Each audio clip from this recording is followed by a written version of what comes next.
The red dress was a mistake. Olivia knew it the second his hand slammed against the door, trapping her between cold lacquer and burning muscle. Choi Kang-rok wasn't just blocking her exit, he was erasing the space between captor and something far more dangerous. His chest pressed against her bare shoulder, and the heat radiating off him made her knees forget how to lock. And the look in his eyes? It was the look of a man who'd stopped playing civilized. "You think you're walking out of here looking like this?" His voice dropped so low it vibrated through her ribcage. "You think I'm going to let other men see what's mine?" Olivia's breath caught when his knuckles grazed the high slit of her dress, tracing the exposed skin of her thigh with the kind of slowness that felt like a threat and a promise. "You have two choices, Olivia." His lips hovered dangerously close to hers, stealing the air from her lungs. "Walk upstairs and take this off yourself, or I rip it off, right here. Things are getting intense already, and we haven't even gotten to the part where bullets start flying. But before we dive into what Olivia decides, and trust me, this decision changes everything, I need to ask you something. If you're feeling this tension, if you want to see where this dangerous obsession leads, hit that subscribe button. We're climbing toward our goal, and your support means I can keep bringing you these intense, immersive Mafia romance stories. Now, let's rewind 6 months and see exactly how Olivia Dean ended up trapped in a penthouse with the most dangerous man in Chicago. The crimson silk wasn't just a dress. It was a declaration of war. Olivia stood before the floor-to-ceiling windows of the penthouse master suite, her reflection staring back at her like a stranger. The gown clung to her curves like it was painted on a backless masterpiece with gold chains crisscrossing her spine and a slit that climbed so high it felt obscene. The deep red looked like fresh blood against her rich mahogany skin. She looked expensive. She looked untouchable. She looked like exactly the kind of woman who could walk into any club in Chicago and own it. But that wasn't why she wore it. She wore it because for 6 months, Choi Kang-rok had kept her in this gilded prison, protecting her, providing for her, possessing her, but never truly seeing her. Not as a woman. Not as anything more than the delivery girl who'd saved his life and become the nanny to his twin boys. Tonight, the Korean king was going to see her. Olivia grabbed the crystal clutch from the vanity, swiped on matte red lipstick that matched the dress, and turned toward the door. Her heart hammered against her ribs like it was trying to escape what her pride refused to abandon. The penthouse was silent, suffocating. It was past midnight, and Kang-rok was supposed to be locked in his study, buried in the blood-soaked logistics of his shipping empire. He wouldn't notice her slipping out. He never noticed her at all. Until now, her heels clicked against the marble floor, sharp, distinct sounds that echoed through the hallway like gunshots. Asterisk. Click, click, click. Asterisk. She reached the massive double doors of the foyer. Freedom was right there. One hand on the brass handle, one breath away from a night where she could forget who she'd become. Asterisk, asterisk, thud. Asterisk, asterisk. The sound came from behind her, heavy, final, like a vault sealing shut. Olivia froze. Every hair on her neck stood at attention, prickled by an intense, predatory gaze she could feel burning into her spine. That's a dangerous choice of outfit. The voice wasn't loud. It didn't need to be. It was a low, controlled baritone that vibrated through the floorboards and traveled up her legs, settling somewhere deep in her stomach. It was the voice of a man who'd never had to raise his voice to be obeyed. Olivia turned slowly, forcing her chin up, refusing to cower. Kang-rok leaned against the archway to the living room, half shrouded in shadow. He was still in his work clothes, black trousers tailored to perfection, a crisp white dress shirt with the top 2 buttons undone, revealing the dark ink of the dragon that coiled up his chest and throat. His sleeves were rolled to his elbows, exposing forearms corded with muscle and decorated with scars that told stories he'd never shared. He wasn't looking at her face. His eyes dark, predatory, absolutely feral, were tracing every inch of exposed skin, the curve of her back, the slit in her dress, the gold chains that highlighted her spine. He looked at her like a wolf deciding which part of the deer to devour first. "I'm going out, Kang-rok." Olivia's voice came out steadier than she felt. He took a slow sip from the crystal tumbler of whiskey in his hand. The ice clinked softly. "Is that so?" "Yes. I have a life. I'm not You're mine," he interrupted, the possessiveness in his tone so sharp it could draw blood. He pushed off the wall and began walking toward her. He moved like smoke, silent, fluid, inevitable. Every step he took made the air in the foyer thicker, harder to breathe. "And where exactly?" Kang-rok continued, stopping 3 feet away from her. "Does a woman under my protection think she's going dressed like that?" He gestured to her dress with his glass, something dark and hungry flashing in his eyes. "It's just a dress, Kang-rok." Olivia stepped backward until her spine hit the door. "Don't act Like what?" He closed the distance in one step, his hand slamming against the wood beside her head. He leaned down, his face inches from hers, and the scent of sandalwood and whiskey and something purely him flooded her senses. "Like a man who knows exactly what every other man in that club will be thinking when they see you." His free hand came up, knuckles grazing her jawline with devastating gentleness before sliding down her throat, over her collarbone, following the path of the gold chains on her spine. "Let me tell you what they'll think, Olivia." His voice dropped to a whisper, rough with barely suppressed violence. "They'll imagine unwrapping you. They'll imagine those chains falling to the floor. They'll imagine what you look like when that dress pulls at your feet." Olivia's breath hitched. Heat bloomed low in her belly, a traitorous warmth she couldn't control. "And you know what I'll be imagining?" Kang-rok's hand slipped lower, his fingers finding the slit in her dress, grazing the bare skin of her thigh. "I'll be imagining pulling every single one of them apart, with my bare hands. You don't own me," she whispered, though her body was betraying her, leaning into his touch. "Don't I?" His thumb traced circles on the sensitive skin of her inner thigh, climbing higher with agonizing slowness. "Your clothes, your food, the bed you sleep in, the air you breathe in this penthouse. It's all mine, Olivia. And so are you." He leaned in closer, his lips brushing the shell of her ear. "You have two choices," he growled, his hand tightening possessively on her thigh. "Walk upstairs right now, take this scrap of silk off, and we forget this happened. Or," he pulled back just enough to look into her eyes, and what she saw there stole the breath from her lungs. It wasn't just desire, it was obsession, ownership, a dark, consuming need that had been building for 6 months. "Or I rip it off you right here, right now, and I take what's mine against this door until you forget every man's name but mine." The silence that followed was deafening. The only sound was the ragged rhythm of their breathing, perfectly synchronized. Olivia stared at him, at the monster she'd saved, at the devil she'd unknowingly made a deal with. The safe choice was obvious. Walk away, go upstairs, live to fight another day. But when had she ever made the safe choice?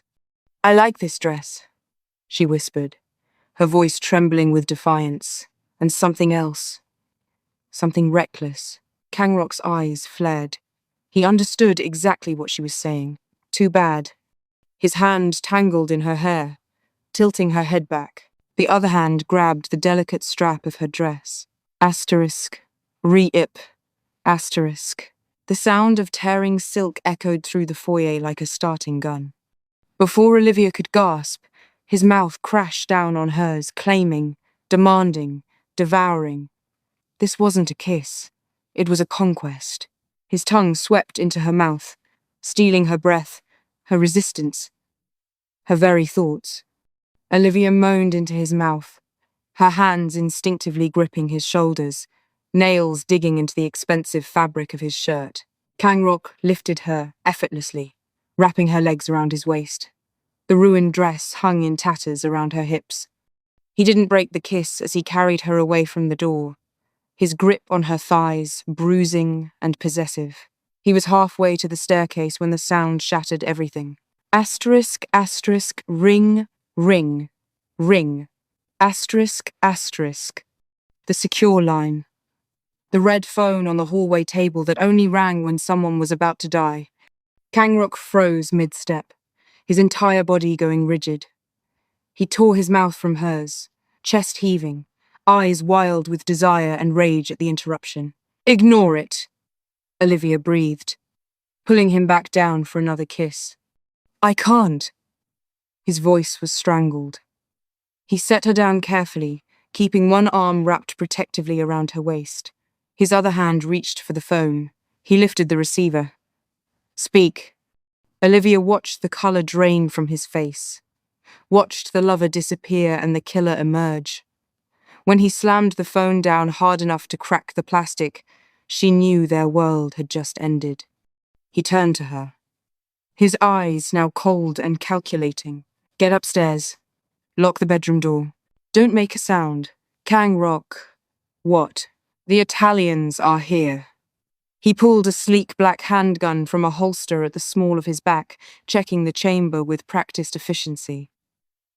"And they know you're in the building." Olivia looked down at her destroyed dress, then back at the man who'd just torn it from her body, the man now preparing to kill for her. "Move. Now." He killed the lights, plunging them into darkness. And in that darkness, Olivia realized the truth. The deal she'd made with the devil 6 months ago wasn't just about saving his life. It was about surrendering her own. But how did a delivery girl from the South Side end up trapped in a penthouse with Chicago's most dangerous crime lord? To understand that, we need to go back. Back to a night 6 months ago when the rain fell like blood, and Olivia Dean made the choice that would damn her forever. If UN. Descended. 6 months earlier, Chicago's West Side wore its sins like a second skin. The rain didn't clean the streets, it just made the grime glisten under flickering streetlights. Olivia Dean balanced 3 pizza boxes against her hip, her delivery bag slung across her shoulder as she stared up at the iron gates of what used to be the Blackwood mansion. Now it belonged to someone else. Someone the other drivers refused to deliver to. The address glowed on her phone screen. The tip was prepaid $200 for a $30 order. That kind of money didn't come from normal people. It came from the kind of people who made other people disappear. But Olivia needed the cash, more than she needed common sense. Her brother's medication didn't pay for itself, and the university tuition bill sitting on her kitchen counter wasn't getting any smaller.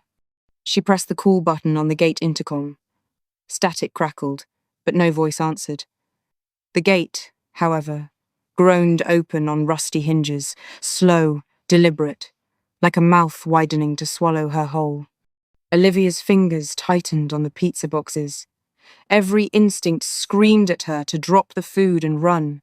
But that $200 was already in her account, and she'd never been good at listening to instincts that kept her poor. She walked through the gate. The mansion loomed ahead, a Gothic monstrosity of stone and dark windows. Most of the lights were off, except for a dim glow coming from somewhere deep inside.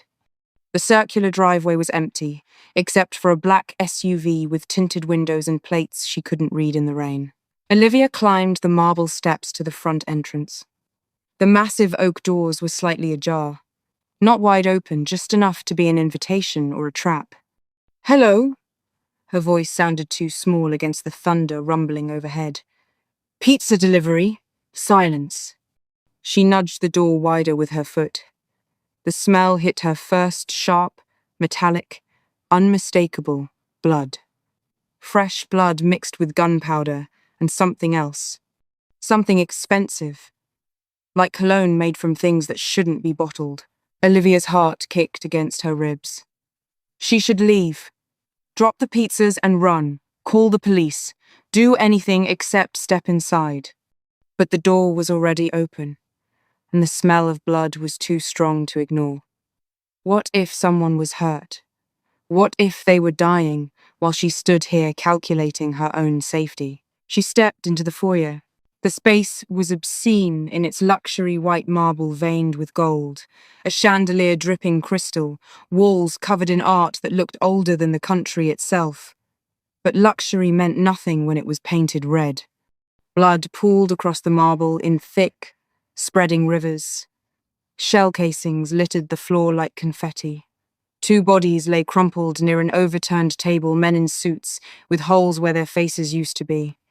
Olivia's stomach lurched. The pizza boxes slipped from her grip, hitting the floor with a wet slap. That's when she saw him.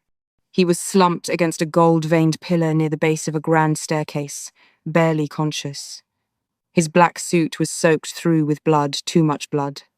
It ran down his side, pooling beneath him in a widening circle.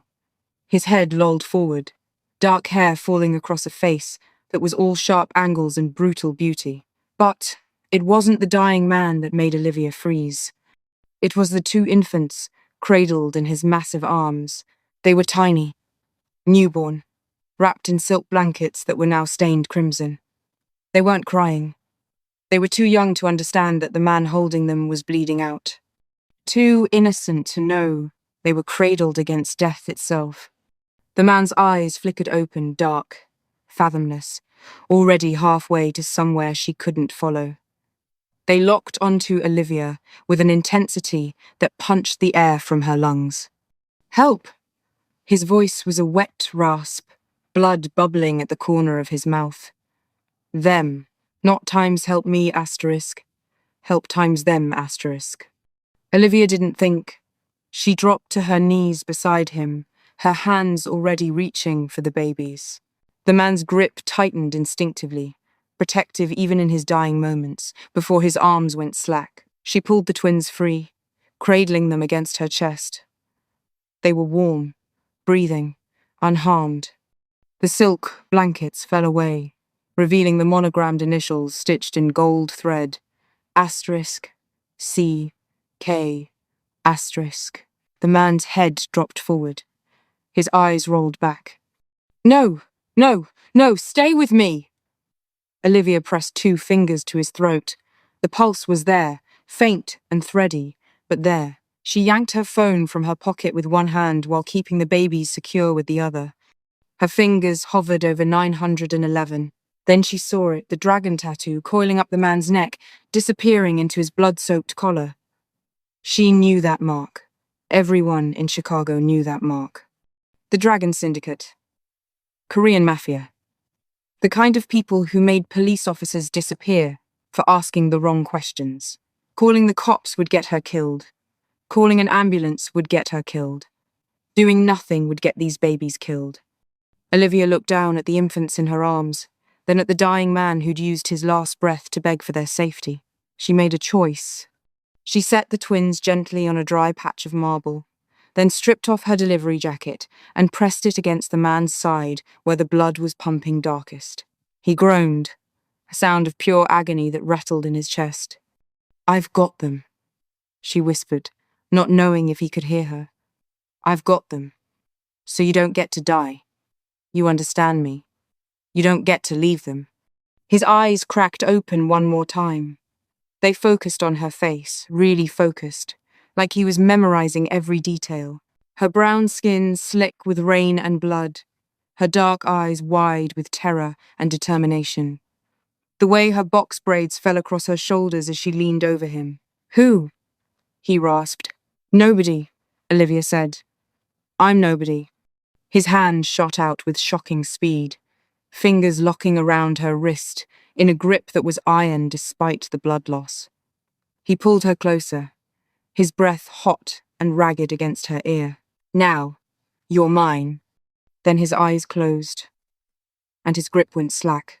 Olivia worked through the night in that blood-soaked foyer, using her phone to search for bullet wound care, applying pressure, keeping him breathing. The babies cried once, and she fed them with bottles she found in a diaper bag near the body's designer. Monogrammed, prepared by someone who'd known this night would end in carnage. By the time the sun rose, the man was still alive. By the time his people arrived, silent, armed, terrifying, Olivia had already signed a contract she didn't know existed. The Korean king had claimed her, and nobody walked away from a claim like that. Present day. The penthouse bedroom was a cage disguised as luxury. Olivia crouched behind the heavy oak vanity, the black handgun Kang-rok had shoved into her hands feeling like a live grenade. Her ruined red dress clung to her body in tatters, exposing skin that still burned from his touch, his rage, his possession. Outside the locked door, hell was conducting business. The suppressed gunfire sounded like books slamming shut, violent, final. Men shouted in Italian and Korean, words she didn't understand but recognized as death sentences. Something shattered in the hallway. Glass, maybe, or bone. Olivia's fingers trembled on the gun. The safety was off. Point and squeeze. That's what the movies said. But movies didn't prepare you for the weight of metal in your palm, or the way your bladder threatened to empty when footsteps stopped outside your door. Heavy boots. Slow. Methodical. Not Kang-rok. He moved like smoke. Silent and lethal. These footsteps belonged to someone who wanted her to hear them coming. The doorknob turned. Locked. A pause, then a voice thick with an accent that turned her name into something obscene. Olivia. She didn't answer. Her hand clamped over her mouth to trap the whimper trying to escape. We know you're in there. Asterisk, pickler asterisk. Kang-rok is dead. Come out, and we make this quick. Lies. They had to be lies. Kang-rok didn't die. Kang-rok was the monster under the bed. The nightmare that killed other nightmares. He didn't bleed out in hallways like normal men. But she'd seen him bleeding before. She'd held his life in her hands once already. Stand back from the door, the voice commanded. Asterisk, asterisk, bam, asterisk, asterisk. The door shuddered violently. The frame cracked but held. Asterisk, asterisk, bam, asterisk, asterisk. Splinters exploded inward. Olivia scrambled backward, knocking over a perfume bottle. It shattered, releasing jasmine and fear into the air. Asterisk, asterisk, crack. Asterisk, asterisk. The door flew open, slamming against the wall. Light from the hallway spilled in, creating a silhouette massive, armed, grinning. Found you. Olivia didn't think. She raised the gun with both hands and squeezed the trigger. Asterisk, asterisk, bang. Asterisk, asterisk. The recoil nearly shattered her wrists. The shot went wide, punching through the mirror behind the intruder and filling the room with falling glass. The man laughed, actually laughed, and raised his submachine gun. Then a shadow detached from the darkness behind him. Fast. Impossibly fast. A blade flashed, curved, gleaming, intimate. The sound it made entering the man's throat was soft, almost polite. Asterisk. Shk. Asterisk. The Italian's eyes went wide. His weapon clattered to the floor. He tried to speak, but only blood came out a fountain of it, black in the dim light. He dropped to his knees, revealing the demon standing behind him, Kang-rok. He looked like something out of a nightmare. His white shirt was no longer white, it was a Jackson Pollock of crimson and viscera. His hair hung wild across his face, and his eyes, God, his eyes were empty. Not cold, empty. Like he'd carved out the human parts and left only the killer. He stepped over the body without looking at it, his gaze locked on Olivia. She dropped the gun. Her legs gave out. She would have hit the floor if he hadn't crossed the room in 2 strides and caught her. His hands, slick with someone else's blood, cradled her face with devastating gentleness. Did he touch you? Kang-rok's voice was a growl, vibrating through her bones. Olivia shook her head, unable to form words. Look at me. She looked. Saw the monster. Saw the man. Saw something in between that terrified and thrilled her in equal measure. You shot at him, Kang-rok said. Something like pride flickering in those dead eyes. I missed. You tried. His thumb brushed her cheekbone, smearing blood across her skin. That's more than most. A sound from the hallway footsteps. Multiple. Approaching fast. Kang-rok's head snapped toward the door. The gentleman vanished. The killer returned. He released her face and grabbed her hand instead, pulling her toward the bathroom. Stay close. Don't look at anything. Don't stop moving. They ran. The penthouse was a war zone. Bodies littered the marble floors, some in expensive suits, others in tactical gear. The walls were riddled with bullet holes. The Ming-Va's Kang-rok had paid a fortune for lay-in pieces, mixed with blood and brain matter. Olivia kept her eyes on Kang-rok's back, on the way his muscles moved beneath the ruined shirt, on the gun in his left hand and the knife still dripping in his right. They reached the private elevator. He punched the code with bloody fingers. The doors slid open with a mechanical hiss that sounded too cheerful for the carnage behind them. Inside, the silence was suffocating. Kang-rok leaned against the wall, breathing hard. That's when Olivia saw it, the dark stain spreading across his right side, below his ribs. Fresh blood, pulsing with each heartbeat. You're hit. He glanced down like he'd forgotten. It's nothing. That's not nothing, that's arterial. I've survived worse. But his face was paler than it should be, and sweat beaded his temple despite the cool air. The elevator descended into the underground garage. When the doors opened, Kang-rok pushed off the wall and pulled her toward a matte black car that looked more like a weapon than a vehicle. He opened the passenger door. Get in. Olivia slid into leather seats that smelled like expensive death. Kang-rok rounded the hood and dropped into the driver's seat. The engine roared to life, a deep, predatory growl. Tires screamed against concrete as he launched them toward the exit ramp. They burst onto the rain-slick streets of Chicago, going 80 in a 35 zone. Inside the car, the smell of blood was overwhelming. Olivia watched him, watched the way his jaw clenched, the way his knuckles went white on the steering wheel, the way the stain on his side kept spreading. Pull over, she said. No, you're going to pass out. I'll pass out when you're safe. He swerved around a truck, the car sliding perfectly through the turn before straightening out. Where are we going? Somewhere they won't find us. His voice was getting rougher, strained. Somewhere I can. He didn't finish.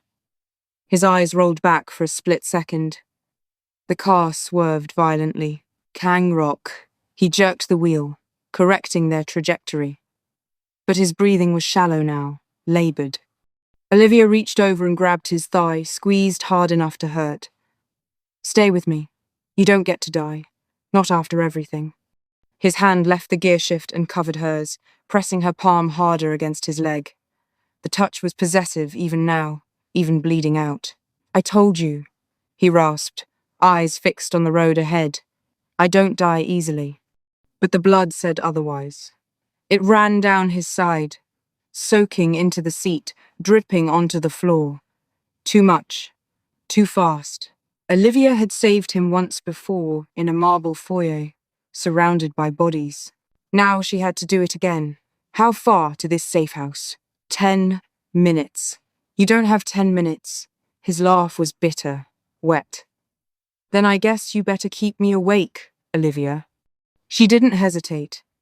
She dug her nails into his thigh hard enough to draw blood through his pants. His whole body jerked, but his eyes sharpened. Talk to me, she demanded. Why did they come tonight? Why now? Because... He swallowed hard, his throat working. Because you were leaving. And everyone knows. If they take you. His hand tightened on hers. I burn the city down. The rain hammered against the windshield. The city blurred into streaks of neon and shadow. And Olivia realized with absolute clarity, she wasn't just his prisoner. She was his weakness. And in his world, weaknesses got people killed. The safe house wasn't a house. It was a fortress disguised as a cabin, hidden deep in the woods 2 hours outside Chicago where the trees grew so thick the moon couldn't penetrate. Kang-rok barely made it through the steel-reinforced door before his legs gave out. He hit the hardwood floor hard, his back against the wall, blood pooling beneath him in a spreading circle. Olivia dropped to her knees beside him, her hands already reaching for his shirt. "Where's the medical kit?" "Kitchen." His voice was barely a whisper. "Under the sink." She sprinted across the open floor plan, her bare feet slapping against cold wood. The cabin was sparse, tactical. No decoration, no comfort, just clean lines and exits. She found the kit, a military-grade metal box that weighed more than it should. When she returned, Kang-rok's eyes were closed. "No." She slapped his face, not gently. "Open your eyes. Look at me." His lids cracked open. The darkness there was fading, being replaced by something worse. Vulnerability. "I need to see the wound." Her fingers worked at his buttons, but they were slick with blood. Frustrated, she grabbed the collar and ripped the shirt open. Buttons scattered across the floor like teeth. The wound was a gash across his ribs, deep, ugly, still bleeding. But it wasn't the wound that made her breath catch. It was the landscape of scars covering his torso. Old knife wounds, burn marks, bullet grazes. His body was a map of violence, a testimony to survival. "Stop staring," he rasped, "and start working." Olivia snapped back to reality. She grabbed antiseptic from the kit, poured it directly into the wound. Kang-rok's entire body seized. His hand shot out, gripping her thigh with bruising force. A sound ripped from his throat, raw, animal, agonized. "I'm sorry," Olivia whispered, tears burning her eyes. "I'm so sorry." She pressed gauze against the wound, applying pressure. Blood soaked through immediately. She added more, pressing harder, using her whole body weight. Kang-rok's breathing was ragged, each inhale a battle. His head fell back against the wall, exposing the column of his throat and the dragon that coiled there. "Why did you come back for me?" Olivia asked, desperate to keep him conscious. "You could have escaped. You could have. You're mine." The words were simple, absolute. "I don't leave what's mine." That's not a reason. That's ownership. His eyes opened, focusing on her with terrifying clarity. "It's the only reason that matters in my world." She worked in silence after that, cleaning the wound, packing it with combat gauze, wrapping his torso in tight bandages that turned pink immediately but held. 30 minutes. That's how long it took to stop the bleeding. By the time she finished, her hands were stained red to the wrists, and Kang-rok's eyes had drifted closed again. But his pulse was strong, his breathing steadier. He would live. Olivia sat back on her heels, exhaustion crashing over her like a wave.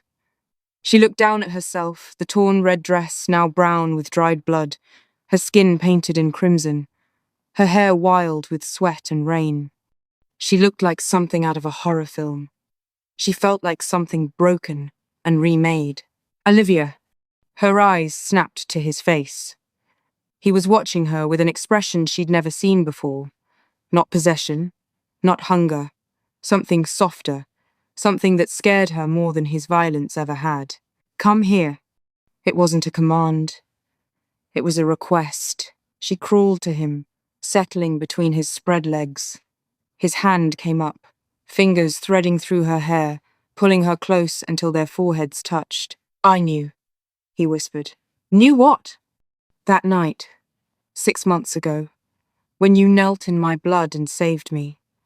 His thumb traced her cheekbone, the touch reverent. "I knew you'd ruin me." "I didn't." "You did." His grip tightened in her hair. "You walked into my hell and made yourself necessary. Do you understand what that means? In my world, necessary things become targets." Olivia pulled back enough to look into his eyes.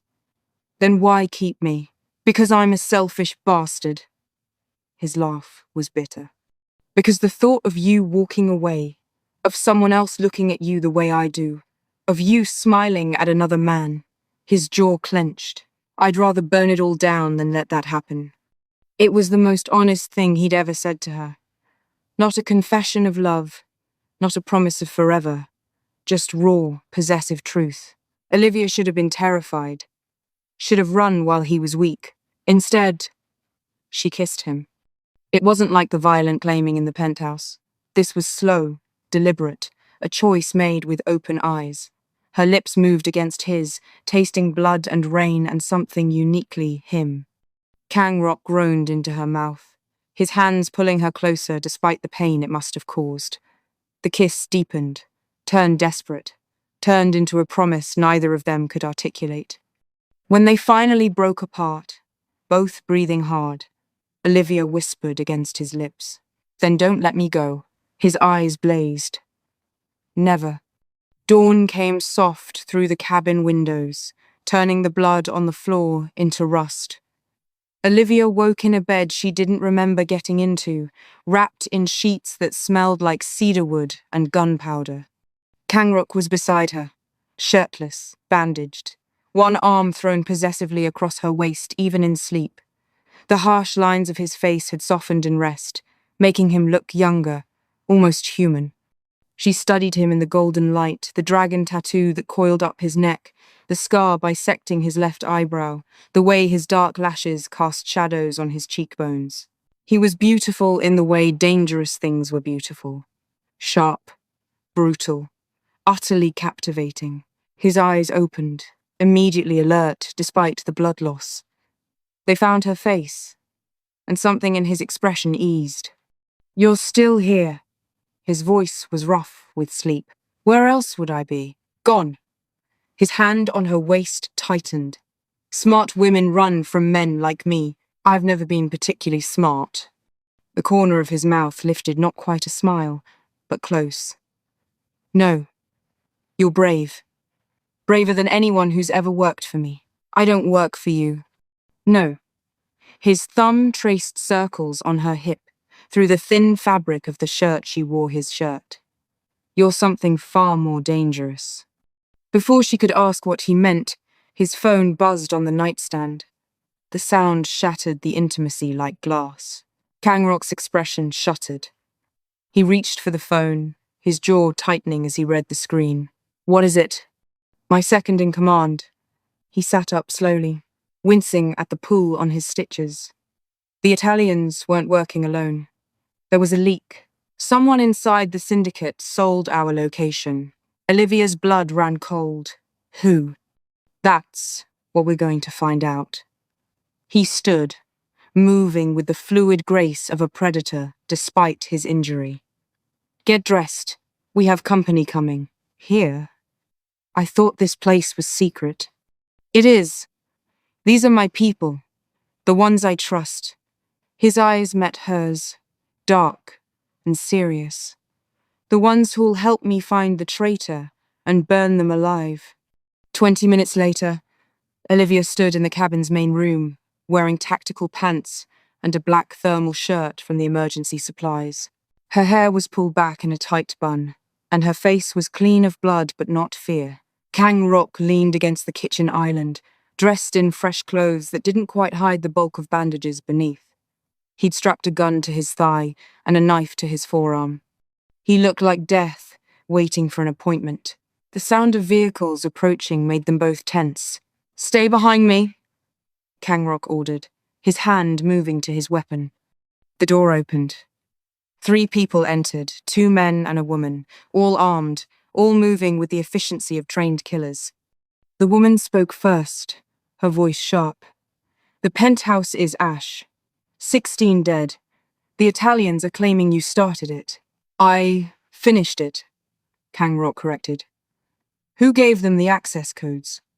The taller of the 2 men stepped forward, his face grim. "We pulled the security footage. You're not going to like this." He held out a tablet. Kang-rok took it, his expression unchanging as he watched. But Olivia saw it, the slight tightening around his eyes, the way his knuckles went white on the device. "Show her," he said quietly. The man turned the tablet toward Olivia. The footage was grainy but clear enough. It showed a woman elegant, older, wearing clothes that cost more than Olivia's car entering the penthouse through the private elevator. She moved with authority, like she owned the place. Behind her, armed men filed in, already raising weapons. But it was the woman's face that made Olivia's world tilt. She'd seen that face before, in photographs, in the twins' nursery. That's... Olivia couldn't finish the sentence. Sophia Espinosa, Kang-rok confirmed, his voice devoid of emotion. The twins' mother. But she's supposed to be dead. She was. Convenient resurrection, don't you think? He handed the tablet back to his man. Where is she now? Mexico. Her father's compound. She's claiming the twins are hers and she wants them back. Kang-rok's laugh was cold, terrifying. She gave them up when she faked her death and left them to die. They're mine now. She's coming with an army, the woman said. The Espinosa cartel doesn't negotiate, they take. Let them try. Kang-rok's hand found Olivia's, lacing their fingers together in a gesture that was both possessive and protective. I've survived worse than cartels. But Olivia saw the calculation in his eyes. The numbers game. The realization that he was wounded, exposed, protecting 2 infants and a woman who shouldn't matter but did. What do we do? She asked. Kang-rok looked at her, really looked. And for the first time since she'd met him, she saw fear in his eyes. Not fear for himself, fear for her. We disappear, he said. All of us. Until I can figure out who else sold me out and end them permanently. The woman nodded. The twins? Bring them here. Triple security. No one gets within a mile of this cabin without me knowing. As his people dispersed to execute orders, Kang-rok pulled Olivia close, his hand cupping the back of her neck. This is going to get ugly, he warned. Uglier than the penthouse. If you want out, tell me now, and I'll get you somewhere safe. Olivia looked up at the man who'd claimed her, possessed her, bled for her, the man whose children she'd saved without knowing she was signing a blood contract. I'm not going anywhere. His eyes blazed. Then his mouth was on hers, kissing her like the world was ending. Maybe it was. The twins arrived at midnight, delivered by armed guards who looked like they'd walked through a war zone. They were 6 months old now, bigger than the blood-soaked infants Olivia had first held, but still impossibly small, still impossibly fragile. She took them from the guards' arms, 1 in each, and felt Kang-rok's hand settle on her lower back, protective, possessive, anchoring. Take them to the back room, he said softly. I'll handle the perimeter. But before she could move, the taller twin, the boy, reached out with a chubby fist and grabbed Kang-rok's finger, held on with surprising strength. Something shifted in Kang-rok's face. The mask cracked. For just a moment, he wasn't a crime lord or a killer. He was just a man looking at his son with an expression that broke Olivia's heart. Hey, little dragon, he whispered, his voice rough. I've got you. The baby gurgled, completely unaware that his existence had started a war. Olivia watched them. This broken family held together by blood and violence, and something that might have been love if they'd been different people in a different world. They need you, she said quietly. They need us. Kang-rok's eyes met hers over the babies' heads. Both of us. It was the closest thing to a declaration he'd ever given. Not times I love you, asterisk. Not times stay forever, asterisk. Just times us, asterisk. Like they were a unit now. Like she'd become part of the foundation he'd built his empire on. Olivia should have been terrified of that responsibility. Instead, she felt something settle in her chest. Something that felt dangerously like belonging. She carried the twins to the back room, settling them in the portable cribs that had been set up with military precision. They fell asleep almost immediately, exhausted from the journey. When she returned to the main room, Kang-rok was standing at the window, staring out into the darkness. His reflection in the glass looked haunted. What are you thinking? She asked. That Sophia isn't the only problem. He turned to face her. My mother is alive. Olivia's breath caught. What? The security footage showed her, in the background, watching the whole thing. His jaw clenched. She's been dead for 10 years. I buried her myself. That's impossible. Nothing's impossible when you're building empires on lies. He crossed to her in 3 strides, his hands framing her face with a gentleness that contrasted sharply with the violence in his eyes. Someone orchestrated this. Someone brought Sophia back, brought my mother back, timed the attack for the exact moment you tried to leave. Why does that matter? His thumbs stroked her cheekbones. Because whoever's pulling the strings knows my weakness. They know the only thing that could make me vulnerable is you. Olivia's heart hammered. I don't understand. You weren't supposed to save me that night, Olivia. You were supposed to watch me die, take the twins, and deliver them to whoever paid you. His eyes searched hers, looking for confirmation of a betrayal he desperately didn't want to find. But you didn't. You stayed. You fought for me. You became the one variable they couldn't control. The accusation hung between them like a blade. Are you asking if I was sent to kill you? I'm asking you to tell me the truth. His grip tightened. Not quite painful, but close. Because if you lie to me now, if I find out you were part of this from the beginning, I won't be able to protect you from what I'll become. Olivia stared into his eyes, saw the monster, saw the man, saw the terrifying space between where love and violence lived in the same heartbeat. She could lie. She could run. She could break whatever this was before it destroyed them both. Instead, she told the truth. My father sold you out. The words hung in the air like smoke. Kang-rok's expression didn't change, but his hands dropped from her face. Explain. 6 months ago, he came home with more money than he'd ever had. Said he'd done a job for some Italians. Information brokering. Her voice cracked. He didn't tell me what the job was. But a week later, you were all over the news, the attack on your estate, the bodies, the twins. And I knew he'd sold your location.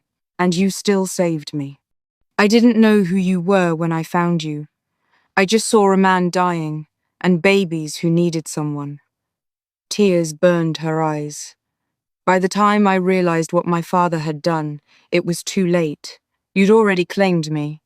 Kang-rok was silent for a long moment. When he finally spoke, his voice was soft. Deadly. Where is he now? Dead. Heart attack 3 months ago. Convenient. It was real.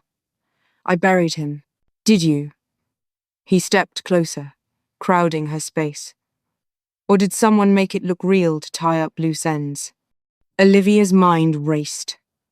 The sudden heart attack. The closed casket funeral. The way the medical examiner had rushed the death certificate. Oh, God. They've been planning this for months, Kang-rok continued. Your father sells me out. You accidentally save me. I bring you into my home, my life, make you necessary. And when I'm at my most vulnerable, when I've let my guard down because of you, they strike. I didn't know, Olivia whispered. I swear I didn't know. He studied her face for a long moment. Then, impossibly, he pulled her close, his arms wrapping around her like iron. I believe you, he said against her hair. Because if you were acting, you're the best operative I've ever seen. And if you're not, his grip tightened, then you're the only real thing in my life. Olivia buried her face in his chest, breathing in sandalwood and blood and the scent of a man who'd just chosen to trust her, despite every tactical reason not to. What do we do now? Now? Kang-rok pulled back, his eyes burning with dark promise.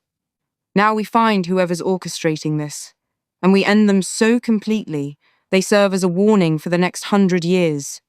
His phone buzzed. He checked it, his expression darkening. What? Sophia's not coming alone. He showed her the screen surveillance photos of an approaching convoy. Vehicles, armed men, enough firepower to level the cabin. She's bringing the Espinosa cartel, and they'll be here in 3 hours. Olivia looked toward the room where the twins slept. We can't fight them all. No. Kang-rok's smile was terrifying. But we can make them wish they'd never found us. He grabbed her hand, pulling her toward the cabin's hidden armory. I'm going to teach you how to shoot properly, and then we're going to show them exactly what happens when you come for what's mine." The war was coming, and this time, Olivia wouldn't just be a bystander. She'd be a weapon.